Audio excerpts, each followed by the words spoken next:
want to thank my colleague, Ms. Rojas. She addressed a number of questions that I did have, but I do have some follow-up.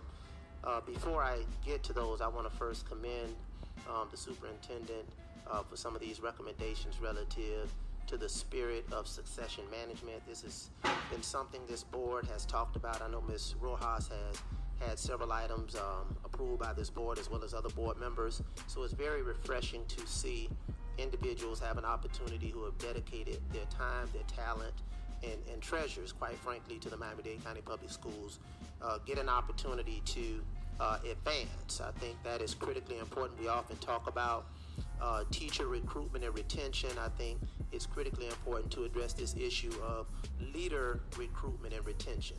And so I think this item really speaks to this on a number of candidates that are up for promotion, and I do want to congratulate them publicly but also individually as well. Great candidates, great individuals, great public servants to the Miami-Dade County Public School.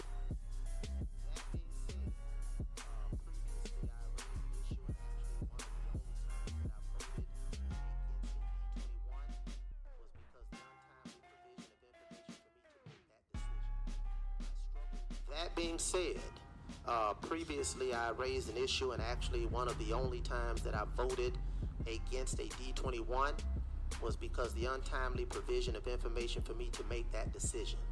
I struggle with that right now because there are individuals on this agenda item that wholeheartedly should be supported. But in this particular case, for the record, I'm looking at 7 outside candidates, 3 internal candidates that I wholeheartedly support. We received information for 5 of the 7 candidates that are outside. If there's been additional resumes that have come in, great, but I counted in my packet, I counted 5, and actually 2 arrived yesterday, May 7th at 2:52 p.m. I've had this conversation before. I'm very adamant about it. I'm going to lean into my position relative to me never rubber stamping anything. I want to commend my colleague, Dr. Feldman, for his diligence on the item relative to that individual. And we were able to do that because we had that information in a timely manner. The information that he read on that resume was received April 26th. We had additional resumes that came in yesterday at 2:52 p.m. for outside candidates. And we're still missing 2 of the 7. I have 5, if someone can tell me where the additional 2 are. So I do take exception with this. I've talked about this before, and this will enable me to have an opportunity to ask questions that have previously been justified. There were outside candidates that were provided in a timely manner that I fully supported because I had the background information and I had some dialogue. Absent that dialogue in a different setting, we have the dialogue in this setting. So I have no choice considering I just received the information. I want to thank my colleague, Ms. Rojas. She addressed a number of questions that I did have, but I do have some follow-up. Before I get to those, I want to first commend the superintendent for some of these recommendations relative to the spirit of succession management. This has been something this board has talked about. I know Ms. Rojas has had several items approved by this board as well as other boards. I'm prudent and wise enough not to call out individual names because it's not about the individuals for me. It's about the process, a process that I previously articulated time and time again, and I thought we had turned the corner. But when I get information at 2:52 on May 7th, the day before the board meeting, and I'm still missing 2. So I have a couple of questions. Have the additional 2 supplemental resumes been provided and I just don't have them? If that's the case, I'll stand corrected publicly. If I've not received them, then how am I going to cast my vote on information that I may not have received? If it's appropriate, I'll go through the ones I have. If it's not appropriate, we can take it offline and I can share it. But I have 5 outside candidates.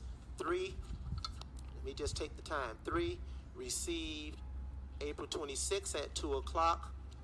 At 1, 2, 3. and one Dr. Feldman spoke of. I received 2 additional ones yesterday at 2:52.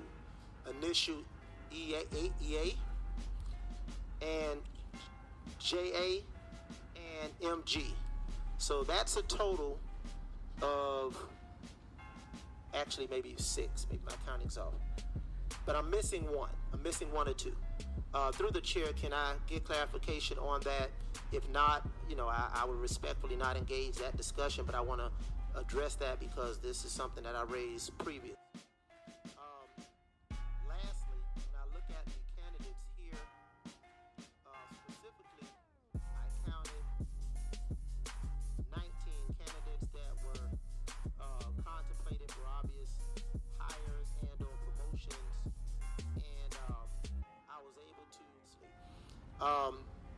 Lastly, when I look at the candidates here, specifically, I counted 19 candidates that were contemplated for obvious hires and or promotions, and I was able to somewhat deduce the diversity representation down to perhaps 5.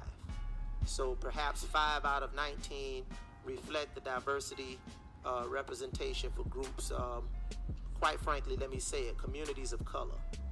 And I don't want to draw any conclusions based on the name, but again, if this information was provided and we had an opportunity to talk about it in the appropriate setting, that would have taken place, but we did not have that opportunity. Last but not least, thought I was last, to the spirit of the question that Ms. Rojas asked on the job descriptions, the revisions weren't clear, but I do see that the ones that are sent, the only revision, last but not least, thought I was last, to the spirit of the question that Ms. Rojas asked on the job descriptions, the revisions weren't clear, but I do see that the ones that are sent, the only revision is in the title. Is that the only revision is in the title through the chair? That can be a yes or no. And if that is the only revision to the title, aside from the pay grade, there was no amplification of any responsibilities to go with that. It was simply a title change that resulted in the